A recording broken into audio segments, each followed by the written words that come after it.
The space around planet Zarian was quiet. Too quiet. Commander Zexhai floated in his control chair, watching the empty stars through the massive windows of Border Station 7. His 6 arms moved slowly across the control panels, checking the same readings he had checked 1,000 times before. Nothing ever happened here. The Zephyrian Empire owned this part of space for 800 years. No one dared to come here without permission. No one was brave enough or stupid enough to challenge the Empire. Zexhai was bored. He had been stationed at this remote outpost for 3 years, watching empty space and filing reports that no one read.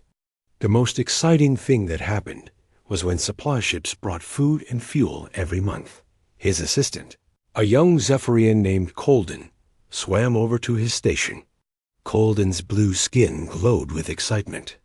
"Commander, something strange is—" Colden said, his voice bubbling through the water that filled their breathing masks. Zexhai did not look up from his reports. "Define strange, Colden. Did another asteroid drift too close to the station?" "No, sir. The deep space sensors are picking up something unusual. There are energy readings unlike anything in our database." Now Zexhai paid attention. He pushed away from his desk and swam to the main sensor station. The displays showed readings that made no sense. Energy levels were climbing rapidly in empty space, exactly 50,000 kilometers from the station. "This is impossible," Zexhai muttered. "Nothing can generate this much power without us detecting a ship or station." The energy readings spiked higher, and higher still. Warning lights began flashing red throughout the station. The computer system started making urgent beeping sounds. "Commander," Colden's voice was tight with fear, "something is coming out of hyperspace. But the signature is wrong. This is not Zephyrian technology." "Sound the alert," Zexhai ordered. "Contact Admiral Kethver immediately. Tell him we have an unknown vessel approaching the border." Far away, on his flagship, Admiral Kethver received the message with surprise. An unknown vessel? Here, in the most heavily defended border system of the Empire? Kethver was old, even for a Zephyrian. His purple skin was marked with the scars of 50 battles. He had fought pirates, rebels, and the occasional alien species that thought they could challenge the Empire. He had never lost a fight. "How many ships?" He asked his communications officer. "Unknown, Admiral. The energy signature suggests one very large vessel, or several smaller ones. Station 7 cannot get clear readings." Kethver thought for a moment. Probably smugglers or pirates with some new type of engine. He would capture them, interrogate them, and add their technology to the Empire's collection. Signal the fleet. "All ships are to converge on Border Station 7. We will investigate this intrusion personally." Meanwhile, 50,000 kilometers from the station, space itself began to bend and twist. Reality folded in ways that should have been impossible. A tear opened in the fabric of the universe. Glowing with blue and white energy dot, something massive pushed through the tear dot. First came the nose of the ship, sleek and angular, made of some dark metal that seemed to absorb light.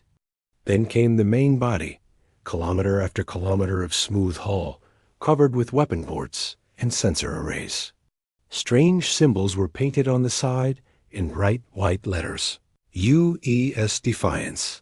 The tier in space closed behind the ship with a flash of light that could be seen from 3 star systems away.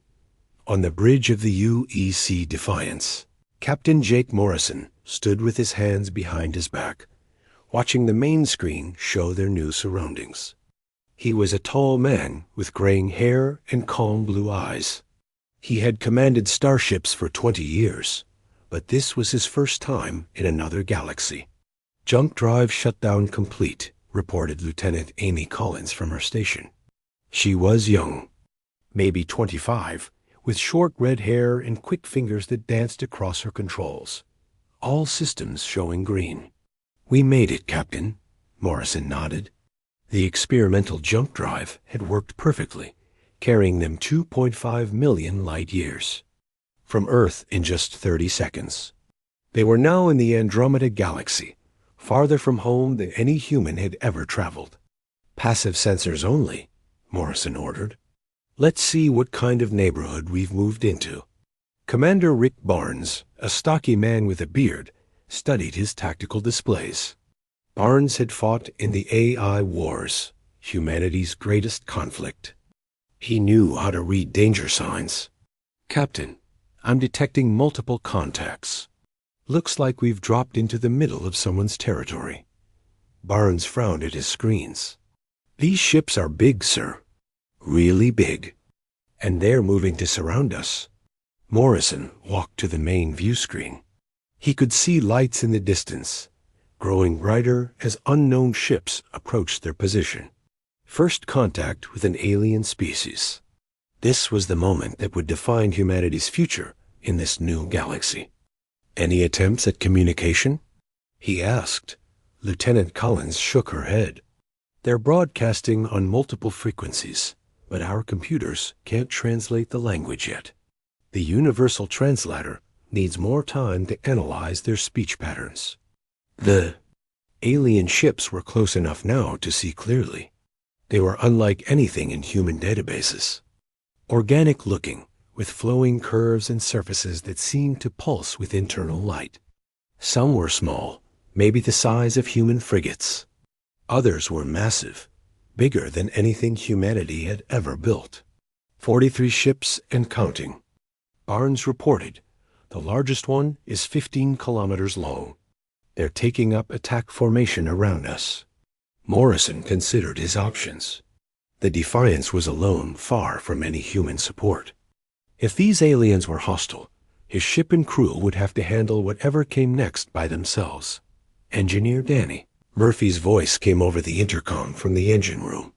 Murphy was a genius with machines, the man who had helped design the Defiance's advanced systems. "Captain, our sensors are being scanned by some kind of energy beam. They're trying to analyze our ship's capabilities." "Can they get through our shields?" "No, sir.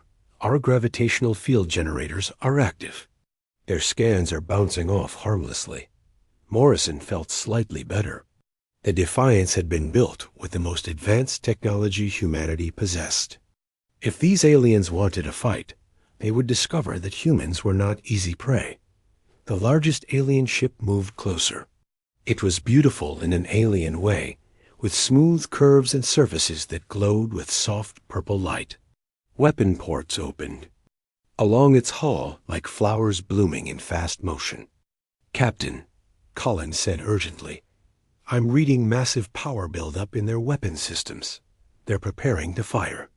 Morrison remained calm. He had been in worse situations during the AI Wars. All hands, battle stations. Raise shields to full power. Charge main weapons, but do not target their ships. We're not starting a war if we can avoid it. The bridge filled with the quiet hum of the ship's systems powering up for combat. Red lights flashed as crew members throughout the ship ran to their positions. "Universal translator coming online," Collins reported. "I think I can establish basic communication now." "Open a channel," Morrison ordered. The main screen flickered and showed the interior of the alien flagship.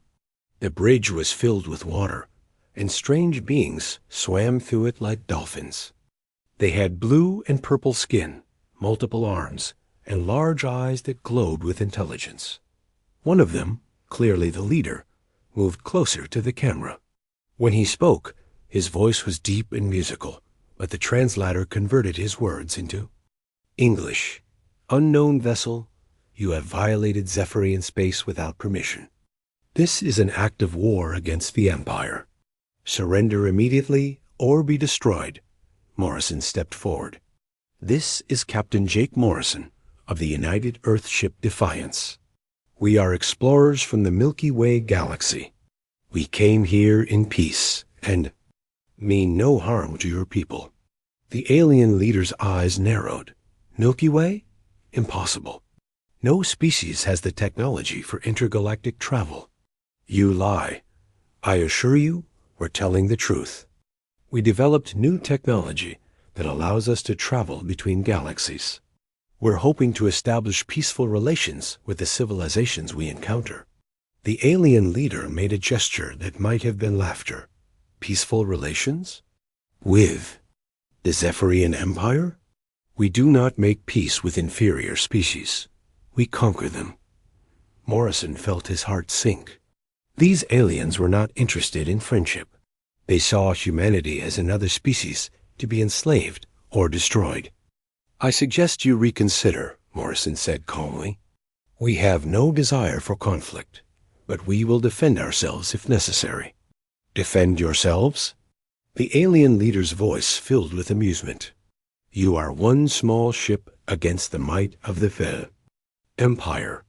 Admiral Kethver, show these humans what happens to those who dare enter our space uninvited.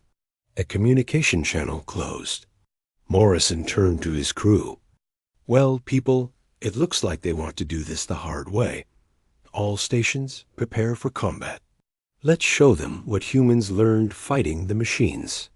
The alien ships began moving into attack position, their weapons glowing brighter with each passing second. Morrison stood calmly on his bridge, watching his first alien enemy prepare to make the biggest mistake in their civilization's history dot in the darkness of space. The U's Defiance waited patiently for the storm to begin. Admiral Kethver floated in his command chair, watching the human ship through the main view screen. The strange vessel sat motionless in space, apparently unconcerned by the 43 Zephyrian warships surrounding it. This lack of fear puzzled him. In 800 years of expansion, the Zephyrian Empire had never met a species that did not immediately surrender when faced with their military might. Pirates fled in terror. Rebel colonies begged for mercy. Even the proud Canthari had fallen to their knees after seeing just 10 Zephyrian ships. But these humans showed no fear at all.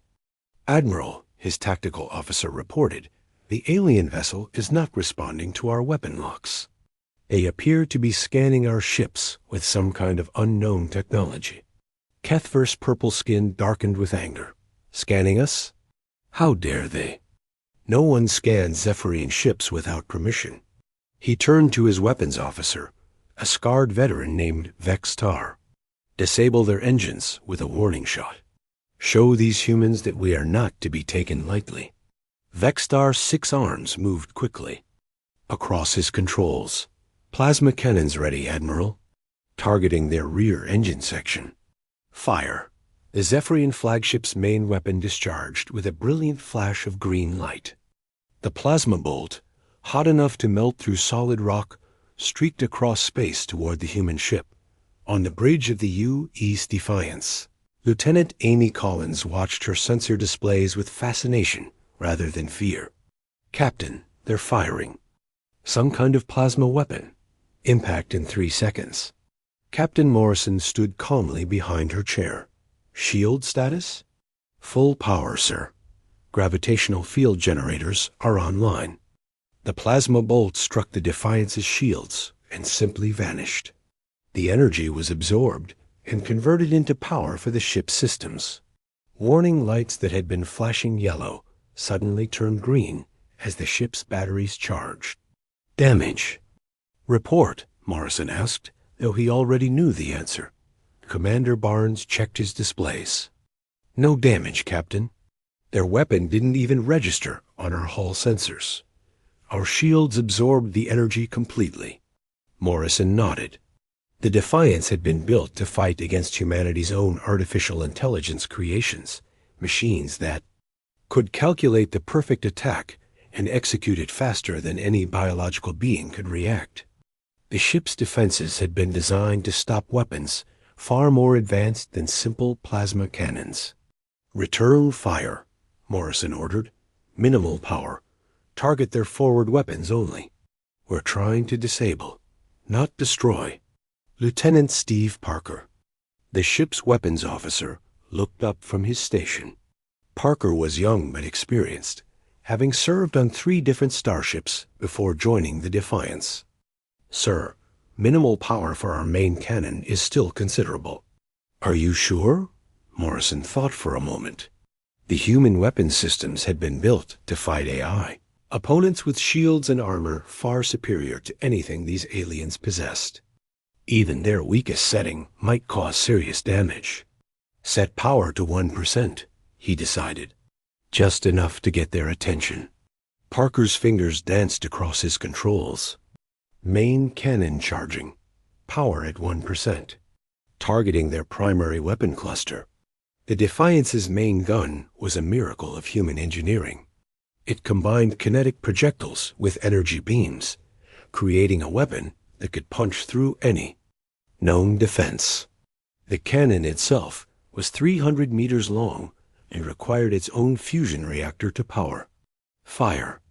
A thin beam of blue-white energy lanced out from the Defiance's nose. It struck the Zephyrian flagship's forward section with surgical precision. Admiral Keffer watched in shock as his ship's main plasma cannon simply disappeared. One moment it was there. The next moment there was nothing but empty space and glowing. Metal where his most powerful weapon had been. "Report." He shouted. His damage control officer's voice was shaking. "Admiral, our primary weapon is completely destroyed. The beam cut through our shields like they weren't there. Armor plating melted instantly. We lost 17 crew members."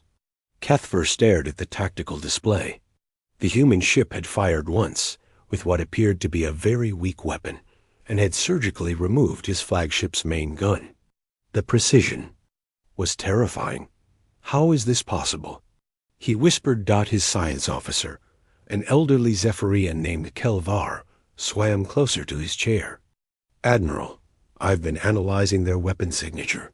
The energy readings are unlike anything in our database. This technology is centuries ahead of ours." "Impossible," Kethver snarled. "The Empire has the most advanced technology in the galaxy. We have conquered 100 worlds. No species is more advanced than us."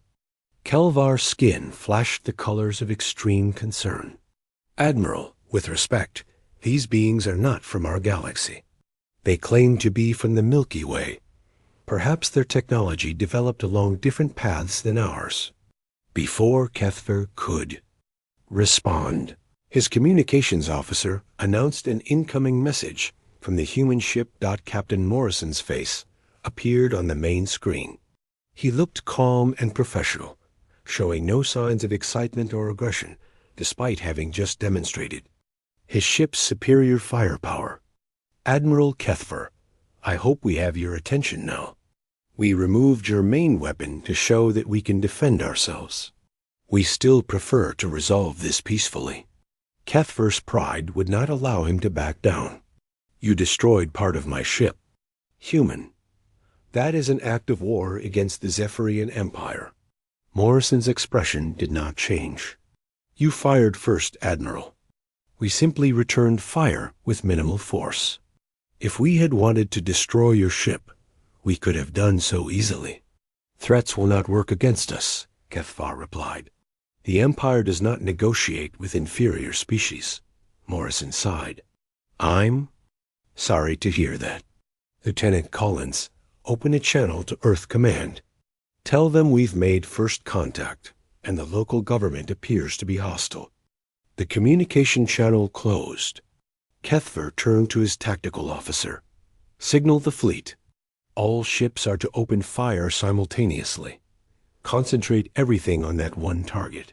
I want it reduced to atoms. Throughout the Zephyrian fleet, weapon systems powered up. Plasma cannons, particle beams, and fusion torpedoes prepared to fire." 42 ships aimed their weapons at the lone human vessel. On the Defiance, Commander Barnes watched his tactical display with professional interest. "Captain, all enemy ships are powering weapons. I count over 300 individual weapon systems targeting us." Morrison walked to the main view screen. "Chief Murphy, how are our shields holding up?" Danny Murphy's voice came from the engine room. "Captain, our gravitational field generators are barely working. The single plasma shot they fired earlier actually gave us more power than we used to deflect it." Science Officer Mary Johnson looked up from her station. Johnson was a brilliant physicist who had helped design the Defiance's revolutionary defensive systems.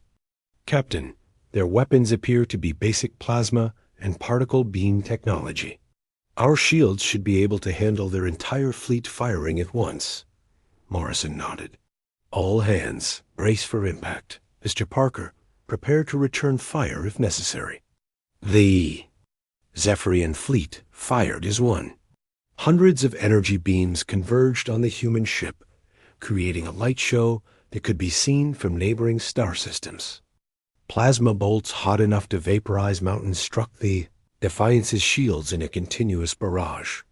The human ship sat calmly in the center of the storm. Completely untouched, Admiral Kethvar watched in disbelief as his entire fleet's weapons fire had no effect whatsoever on the human vessel. The energy beams struck some kind of invisible barrier around the ship and simply vanished. "Status report," he demanded. "No effect, Admiral," his weapons officer reported. "Their shields are absorbing everything we throw at them. Our weapons might as well be flashlights." On the Defiance, Lieutenant Collins was actually smiling as she watched her power readings. "Captain, our shields are at 112% capacity. Their weapons fire is charging our batteries faster than we can use the power." Morrison almost smiled himself. The Defiance's shields worked by bending space-time around the ship, creating a gravitational field that absorbed incoming energy and converted it to usable power. The more the aliens fired, the stronger his ship became. "I think they've made their point," Morrison said. "Time to make ours. Mr. Parker, target the 3 largest ships in their fleet. Disable their engines only." Parker hesitated. "Sir, even at minimum power, our weapons might cause significant damage to their ships." "Then we'll have to be very careful," Morrison replied. "Fire when ready." The Defiance's weapons systems came online. 3 separate targeting beams locked onto the largest Zephyrian vessels. The main cannons swiveled slightly to acquire each target in turn. "Firing," Parker announced. 3 precise energy beams struck 3 different ships simultaneously. Each beam lasted exactly 1 second and was calibrated to disable engines without destroying the vessels completely. The results were devastating from the aliens' perspective. 3 of their largest warships suddenly went dark, their engines destroyed and their power systems failing. Emergency lights flickered as the crews struggled to maintain life support. Admiral Kethvar stared at his tactical display in growing horror. In less than 5 seconds, the human ship had crippled 3 of his most powerful vessels. The precision was impossible. No one could target that accurately while under fire from an entire fleet. "Admiral," his communications officer reported, "the disabled ships are requesting emergency assistance." The Imperial Palace on Zephyros Prime was a massive structure that floated in the planet's purple oceans. Inside its crystal walls, Supreme Commander Veltar received Admiral Kethvar's report with growing disbelief. Veltar was ancient, even by Zephyrian standards. His skin was deep purple, almost black, marked with the golden scars that showed his rank. He had commanded the Imperial forces for over 200 years and had never lost a single battle. "Explain to me again," Veltar said slowly, "how one alien ship defeated your entire border fleet." Admiral Kethvar's image on the communication screen looked ashamed. "Supreme Commander, their technology is beyond anything we have ever encountered. Their weapons cut through our shields like they do not exist. Their own shields absorbed our entire fleet's firepower without damage." Veltar's advisor, General Rexon, swam closer to the command throne. Rexon was younger, but equally experienced in warfare. "Supreme Commander, perhaps the Admiral is exaggerating. No single ship could defeat 43 Imperial vessels. I am not exaggerating, Kethver replied angrily.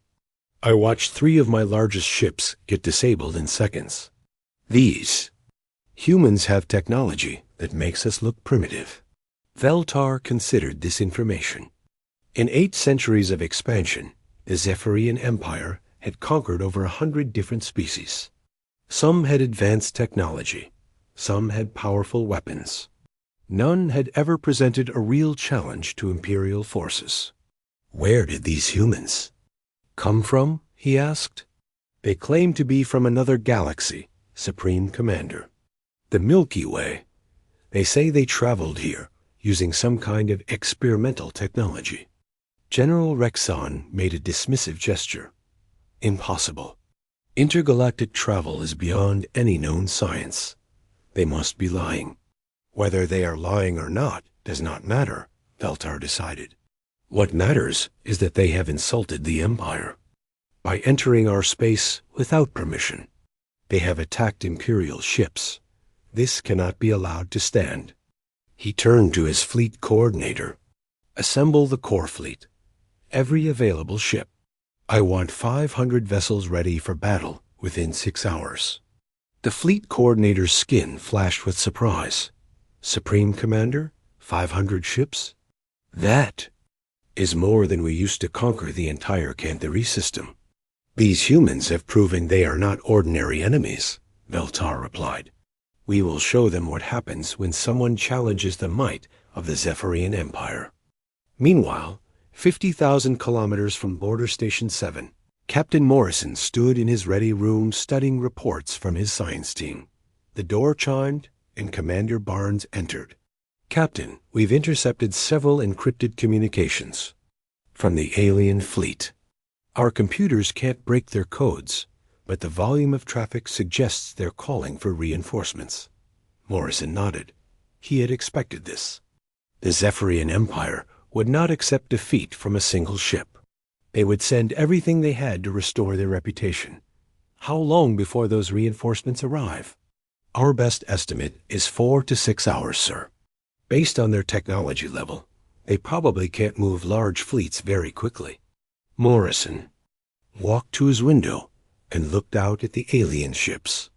They were keeping their distance now, but he could see them running repairs on the vessels he had damaged. Have we learned anything useful about their capabilities? Barnes consulted his tablet. Science Officer Johnson has been analyzing their weapons and shield technology. She says their equipment is about 200 years behind ours, maybe more. They rely on brute force rather than efficiency. And their numbers? Unknown, sir. But based on their communications traffic and the size of their empire, we could be facing hundreds of ships. Morrison was quiet for a moment. The Defiance was powerful, but it was still just one ship. If the aliens brought enough vessels, they might eventually find a way to overwhelm his defenses. Send a message to Earth, he decided. Tell them we may need backup, and prepare the ship for extended combat operations. 6 hours later, space around Border Station 7 began to fill with Zephyrian warships. They arrived in groups of 20 or 30, dropping out of hyperspace with flashes of purple light. Each ship was massive, built for intimidation as much as warfare. Lieutenant Collins watched her sensor displays with amazement. Captain, I'm counting over 400 ships so far, and more are still arriving. The Zephyrian vessels formed a perfect sphere around the human ship, each one exactly 10,000 kilometers away. It was an impressive display of military precision. Commander, Barnes studied the formation with professional interest. They're trying to surround us completely. Classic encirclement tactic. The problem is, it only works in 2 dimensions. Morrison understood. Space warfare was 3-dimensional, but these aliens were thinking like surface generals. Their formation had gaps that a skilled pilot could exploit. Any attempts at communication? He asked. Yes, sir, Collins replied. The largest ship is transmitting on multiple frequencies. I think they want to talk. Put them through. The main screen flickered and showed the bridge of the largest Zephyrian vessel. This ship was different from the others, decorated with golden symbols and staffed by aliens wearing ornate uniforms. Supreme Commander Veltar appeared on screen. He was clearly the leader, larger and more impressive than any Zephyrian Morrison had seen before. "I am Supreme Commander Veltar of the Imperial Core Fleet," the alien announced. "You will surrender immediately and submit to Imperial justice." Morrison stepped forward. "I am Captain Jake Morrison of the United Earthship Defiance. We have no intention of surrendering. We came here in peace, but your people attacked us first." Veltar's skin darkened with anger. "You invaded Imperial space without permission. You destroyed Imperial property. You injured Imperial citizens. These are acts of war." "We defended ourselves against unprovoked aggression," Morrison replied calmly. "We're still willing to resolve this peacefully." "The time for peace is over," Veltar declared. "You face the combined might of the Imperial Core Fleet. 500 ships, 10 million crew members, the most powerful military force in the galaxy." Morrison looked at the tactical display showing the massive alien fleet. It was an impressive sight, but he had faced worse odds during the AI wars. "Supreme Commander, I strongly advise you to reconsider. Your border fleet already learned that our technology is superior to yours. Bringing more ships won't change that fact." Veltar made a sound that might have been laughter. "Superior technology? You destroyed a few obsolete border patrol vessels. The core fleet represents the pinnacle of Imperial engineering. Our ships are larger, more powerful, and more advanced than anything you have seen." "I hope you're right," Morrison said quietly. "For your sake." The communication ended. Morrison turned to his bridge crew. "All hands, battle stations. This is going to be bigger than our last fight." Throughout the ship, alarm klaxons sounded as the crew prepared for combat. In the engine room, Chief Murphy monitored the ships. "Power systems." "Captain," Murphy's voice came over the intercom. "All systems are operating at peak efficiency. We're ready for whatever they throw at us." Science Officer Johnson was running final checks on the shield generators. "Captain, I've analyzed their fleet composition. Most of their ships are using the same technology we saw before. But some of the larger vessels have different energy signatures." "Different how?" Morrison asked. "More powerful, but also more unstable. I think they've overcharged their weapon systems to try to penetrate our shields." Morrison nodded. "That means they're desperate. Mr. Parker, prepare all weapon systems. We may need to end this quickly before they do something foolish." In the core fleet's command ship, Supreme Commander Veltar was giving final orders to his fleet captains. "The target is the single human vessel in the center of our formation. All ships will fire simultaneously on my command. Concentrate everything on their shield generators." General Rexon swam beside his commander's chair. "Supreme Commander, what if their shields prove as strong as Admiral Kethver reported?" "Then we will keep firing until they fail," Veltar replied. "No shield can withstand the combined firepower of 500 Imperial warships." The fleet coordinator announced, and all ships were ready. 500 vessels, each armed with dozens of weapons, all aimed at one small human ship.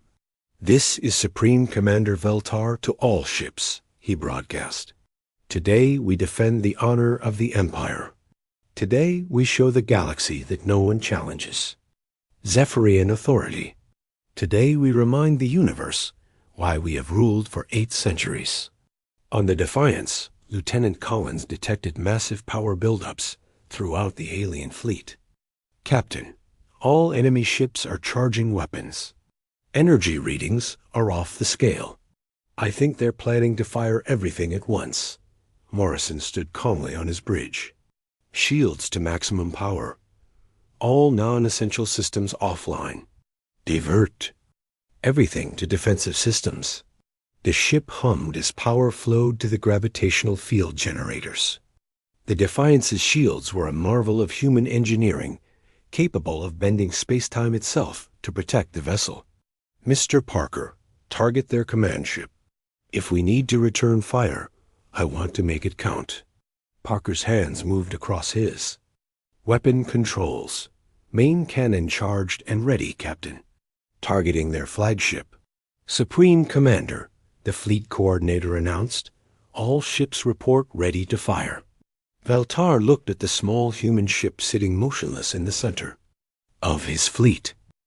Captain Morrison stood on his bridge, watching the alien fleet continue their hopeless attack. For 20 minutes, 500 Zephyrian ships had poured everything they had at the Defiance. The human ship absorbed their weapons' fire like a sponge, soaking up water.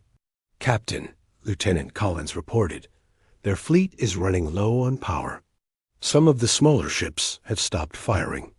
Morrison could see the truth on his tactical display. The alien vessels were exhausting themselves in a futile attack. Their weapons were overheating. Their power systems were failing. But still, they refused to surrender. Supreme Commander Veltar is trying to contact us, Collins added. Put him through. The main screen showed the bridge of the Zephyrian flagship. Supreme Commander Veltar looked older than before, his purple skin pale with exhaustion. Around him, his crew worked frantically to repair their disabled weapons. Human Captain, Veltar said, his voice heavy with defeat. What do you want from? You? Morrison stepped forward. The same thing I wanted an hour ago. Peace between our peoples. An end to this pointless fighting. You asked for the impossible, Veltar replied. The Zephyrian Empire does not make peace with inferior species. We conquer them, or we destroy them. Then perhaps it's time for your empire to learn a new way of thinking, Morrison said calmly. Veltar's skin darkened with anger. Never. The Empire has ruled this galaxy for 800 years. We will not bow to aliens from another galaxy, no matter how advanced your technology. The communication ended. Morrison turned to his weapons officer. Mr. Parker, I'm tired of this game. Target their engines instead of their weapons. Disable 50 ships. Lieutenant Parker hesitated. Sir, disabling their engines will leave them stranded in space. They might not have enough life support. Morrison considered this. He had no desire to commit genocide, but these aliens refused to listen to reason. Perhaps a stronger demonstration was needed. Target the largest ships first. Leave the smaller ones alone so they can rescue survivors if needed. Aye, sir. The Defiance's weapon systems came online with deadly precision. 50 targeting beams locked onto the largest vessels in the Zephyrian fleet. The main cannon swiveled smoothly from target to target. Firing, Parker announced. 50 beams of concentrated energy struck 50 different ships in the span of 10 seconds. Each beam was calibrated to destroy engine systems while leaving life support intact. The precision required was beyond anything the aliens had ever seen. One by one, the largest ships in the core fleet went dark and began drifting helplessly in space. Supreme Commander Veltar watched his tactical display in horror as half of his most powerful vessels became disabled hulks. The human ship was methodically destroying his fleet, piece by piece, and there was nothing he could do to stop it. Supreme Commander, General Rickson swam to his side. We must order a retreat. We are losing ships faster than we can count. Retreat? Veltar snarled. The Imperial core fleet has never retreated from any enemy. We have never faced an enemy like this, Rexon replied. These humans could destroy our entire fleet in minutes if they chose to. The fact that they are showing mercy should tell you something. Before Veltar could respond, his communications officer announced another incoming message from the human ship. Captain Morrison appeared on screen again. This time, his expression was harder, less patient than before. Supreme Commander, you have two choices. Order your remaining ships to stand down and agree to peaceful negotiations, or watch me disable your entire fleet ship by ship. You would not dare, Veltar replied, though his voice lacked conviction. Wouldn't I? Morrison asked. Mr. Parker, disable 10 more ships. 10 more energy beams lanced out from the Defiance. 10 more Zephyrian vessels went dark and began drifting in space. Veltar stared at his displays as his fleet continued to shrink. In just a few minutes, he had lost 60 of his most powerful ships. The human vessel showed no signs of strain or damage. How is this possible? He whispered to himself. On the Defiance, Science Officer Johnson was monitoring the alien fleet's condition. Captain, their remaining ships are showing signs of serious strain. Power levels are dropping across their fleet. I don't think they can maintain this fight much longer. Commander Barnes nodded in agreement. Sir, their tactics are completely outdated. They're fighting like this is a surface battle, not space combat. No wonder they're losing so badly. Morrison understood what his officers meant.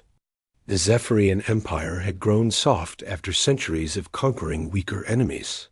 They had never faced an opponent that could match their technology, let alone exceed it. Chief Murphy, Morrison called to the engine room. How are our systems? Holding up?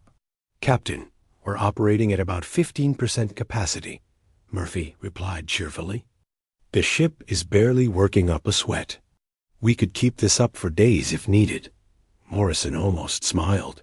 The Defiance had been built to fight humanity's own artificial intelligence creations, machines that could think faster and calculate better than any biological being.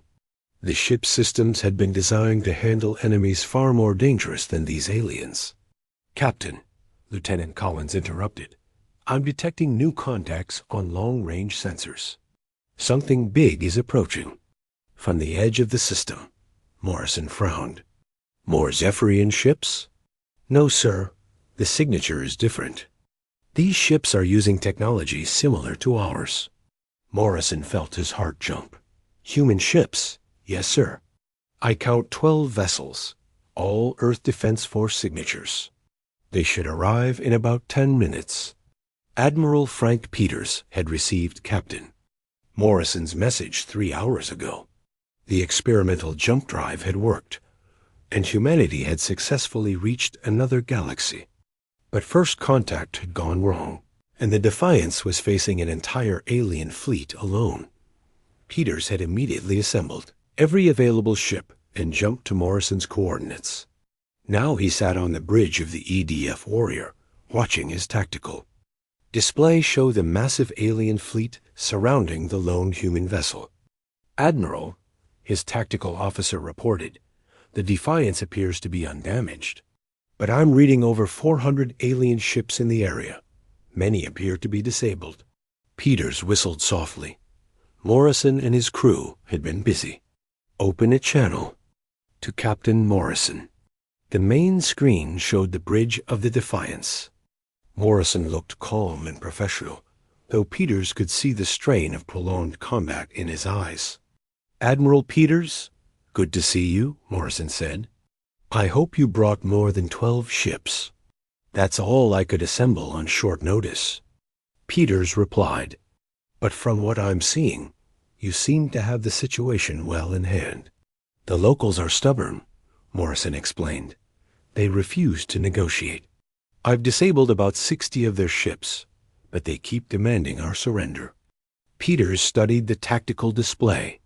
The alien fleet was impressive in size, but clearly outmatched by human technology. Captain, you are authorized to use whatever force necessary to protect human interests. These aliens attacked first? Yes. Sir, unprovoked aggression from the moment we arrived. Then we finish this, Peters decided. All human ships. This is Admiral Peters. We will demonstrate to these aliens why humanity survived the II wars. Target their remaining functional vessels. Disable their weapons and engines. 13 human warships spread out around the alien fleet. Each ship was armed with technology developed during humanity's greatest crisis, weapons designed to fight an enemy that never tired, never surrendered, and never showed mercy. Supreme Commander Veltar watched in growing despair as more human ships appeared around his fleet.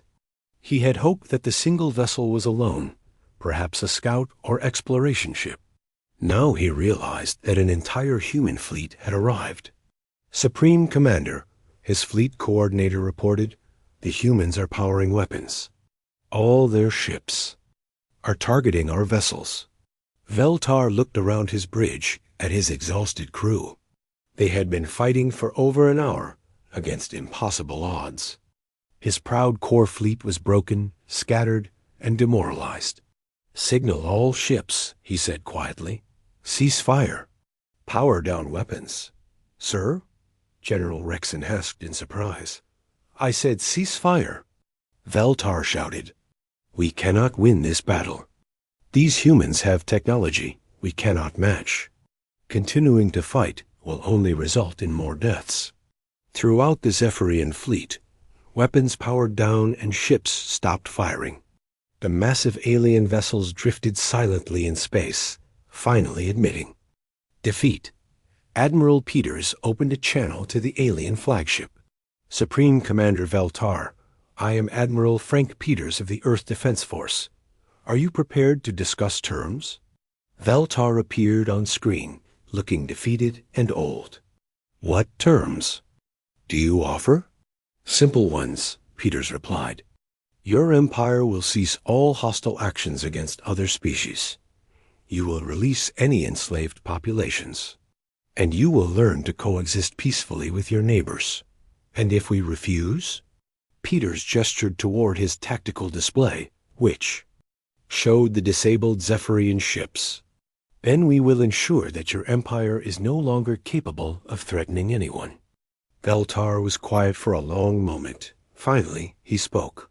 The Zephyrian Empire accepts your terms. We surrender. Across the human fleet, crews cheered as the most powerful military force in the galaxy admitted defeat. Humanity had announced its presence in Andromeda, and the message was clear. The age of conquest was over. Captain Morrison stood on his bridge, watching the alien ships power down their remaining weapons. 3 days had passed since the surrender of the Zephyrian core fleet. The human ships floated in space, near Border Station 7, while repair crews worked to fix the damaged alien vessels. Captain Morrison stood in his ready room, reading reports from the various rescue operations. Admiral Peters had established temporary command on the station itself, working with Supreme Commander Veltar to understand the full scope of the Zephyrian Empire. What they had learned was both impressive and disturbing. The Empire controlled over 300 star systems and ruled more than 50 different alien species. Some had joined willingly, seeking the protection of the powerful Zephyrian military. Others had been conquered and enslaved, their populations forced to work in mines and factories. Morrison was interrupted by a chime at his door. Come in. Commander Barnes entered, carrying a data tablet. Captain, we have received the preliminary reports from the diplomatic teams. You're not going to like what they found. Morrison gestured for Barnes to sit down. How bad is it? The Zephyrian Empire has been running slave operations in over 30 systems. Entire populations have been forced into labor camps. The death toll over the past century is estimated at over 2 billion beings. Morrison felt sick. He had hoped that the Zephyrians were simply aggressive, but honorable warriors. The reality was much worse. What about the other species in their territory? Are any of them willing to stand up to the Empire? Barnes consulted his tablet. Most are too afraid. The Zephyrians have ruled through fear for so long that few species remember what freedom looks like. But there are some resistance groups. They've been hiding in remote systems, waiting for a chance to fight back. Morrison stood and walked to his window. Outside, He could see the human ships maintaining their protective formation around the Yamli. Alien fleet. 13 human vessels keeping watch over nearly 400 Zephyrian ships. What are Admiral Peter's intentions? Morrison asked. He's called a meeting for tomorrow morning. All human ship captains and the Zephyrian leadership. He wants to establish a new government structure for this part of the galaxy. The next morning, the conference room on Border Station 7 was crowded with beings from different species. Supreme Commander Veltar sat at one end of the long table, looking older and more tired than before. Admiral Peters sat at the other end, flanked by the human ship captains. Between them sat representatives from a dozen different alien species that had lived under Zephyrian rule. Some looked hopeful. Others appeared frightened. All of them watched the humans with curiosity and caution. Ladies, gentlemen, and beings of all species, Admiral Peters began. We are here to discuss the future of this region of space. The old system of conquest and slavery is over. We need to build something new. Supreme Commander Veltar shifted uncomfortably in his chair. Admiral Peters, the Zephyrian Empire has maintained order in this part of the galaxy for 8 centuries. Without our authority, there will be chaos. A small, bird-like alien named Kixtel from the aviarian species stood up. Her feathers were ruffled with excitement. Order? She chirped angrily. You call enslaving our people order? You destroyed our cities and forced our children to work in your mines. That is not order. That is tyranny. Other alien representatives began speaking at once, voicing centuries of anger and resentment against Zephyrian rule. Admiral Peters raised his hand for silence. This is exactly what I mean, Peters said. The old system created hatred and fear. We need to build something based on cooperation and mutual respect. Captain Morrison leaned forward. Admiral, what exactly are you proposing? A coalition government, Peters replied. Each species gets representation based on their population. Major decisions are made by vote rather than force. And humanity will serve as peacekeepers to prevent any one species from dominating the others. Veltar's skin darkened with anger. You expect the Zephyrian Empire to accept orders from inferior species? We have the largest population and the most advanced technology. Had, corrected Captain Sarah Williams from the EDF Liberator. You had the most advanced technology. That changed when we arrived. Admiral Peters pulled up a holographic display showing the local star systems. Supreme Commander, your species will have a voice in the new government proportional to your population. But you will not have the power to enslave or conquer other species. And if we refuse to participate in this coalition? Veltar asked. Peter's expression hardened. Then humanity will ensure that your species is no longer capable of threatening others. We've already demonstrated that we have the power to disable your entire fleet. Don't make us prove that we can do worse. The room fell silent. Everyone present understood the implicit threat. Humanity could destroy the Zephyrian Empire if they chose to. The fact that they were offering cooperation instead of conquest was an act of mercy. Dr. Lisa Chong, the human diplomatic advisor, stood up. We don't want to rule you. We want to help you build a system where all species can prosper. But that requires giving up the idea that might makes right. A tall, plant-like being from the Botanical Collective raised one of his branch arms. What guarantees do we have that humanity will not become the new conquerors? Your technology is far superior to anyone else's. Captain Morrison answered this question. Because we learned the hard way that peace is more valuable than conquest. We fought a war against our own artificial intelligence creations that nearly destroyed our species. We know what happens when the powerful prey on the weak. Admiral. Peters nodded. Humanity will maintain a permanent presence in this galaxy, but only as peacekeepers. We will not interfere in local governments, as long as they respect the rights of their citizens. Over the next several hours, they worked out the details of the new coalition. Each species would send representatives to a central council. Disputes would be resolved through negotiation rather than warfare. Trade agreements would be based on mutual benefit rather than exploitation. The Zephyrians were given a choice: participate in the new system or face isolation and eventual dissolution as other species left their empire to join the coalition. Supreme Commander Veltar listened to the discussions with growing resignation. His proud empire was being dismantled piece by piece, replaced by a system that treated all species as equals. "Very well," he said finally. "The Zephyrian Empire will participate in your coalition. But I want guarantees that our people will be protected from revenge attacks by species we have wronged." "Granted," Admiral Peters replied. "Justice will be handled through proper legal channels, not mob violence. We're trying to build a civilization, not encourage chaos." Captain Morrison stood up. "There's one more thing we need to discuss. The slave operations. They need to be shut down immediately, and the enslaved populations need to be freed." Veltar's skin grew pale. "That will cause economic collapse in dozens of systems. Our entire industrial base depends on forced labor. Then you'll have to learn to build an economy based on voluntary cooperation," Captain Williams replied. "Slavery is not negotiable." Dr. Chong pulled up another holographic display.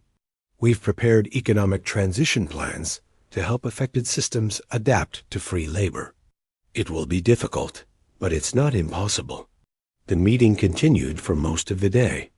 By evening, they had established the basic framework for what would become known as the Andromeda Coalition. Humanity would provide military protection and technological assistance. The member species would govern themselves while cooperating on issues of mutual concern. As the various representatives filed out of the conference room, Supreme Commander Veltar approached Admiral Peters. "Admiral, I have one final question. Why are you doing this? You have the power to simply take control of this entire region. Why are you choosing to share power instead?" Peters considered the question carefully. "Because we learned something during our darkest hour, Supreme Commander. The strong have a responsibility to protect the weak, not exploit them. We didn't come here to build an empire. We came here to ensure that no one else could build one either." Veltar was quiet for a moment. "You realize that some of my people will never accept this new system. There will be resistance, perhaps even rebellion." "We're prepared for that," Peters replied. "But we're hoping that most of your people are tired of constant warfare and ready for peace." 2 weeks later, Captain Morrison stood on the bridge of the Defiance, watching the first ships of the newly formed Coalition patrol fleet take their positions. The fleet included vessels from 6 different species, all working together under human coordination. Lieutenant Collins looked up from her station. "Captain, we're receiving a priority message from Earth. Fleet Command wants a full report on our progress." Morrison smiled. "Tell them that first contact was successful. We've established peaceful relations with multiple alien species and prevented a war that could have cost millions of lives." "Should I mention that we had to defeat an entire empire to do it?" Collins asked with a grin. "Just say that we encountered some initial resistance, but were able to resolve the situation diplomatically." Commander Barnes laughed. "Diplomatic? Captain, we disabled half their fleet." "Sometimes diplomacy requires a show of strength," Morrison replied. "The important thing is that we found a peaceful solution in the end."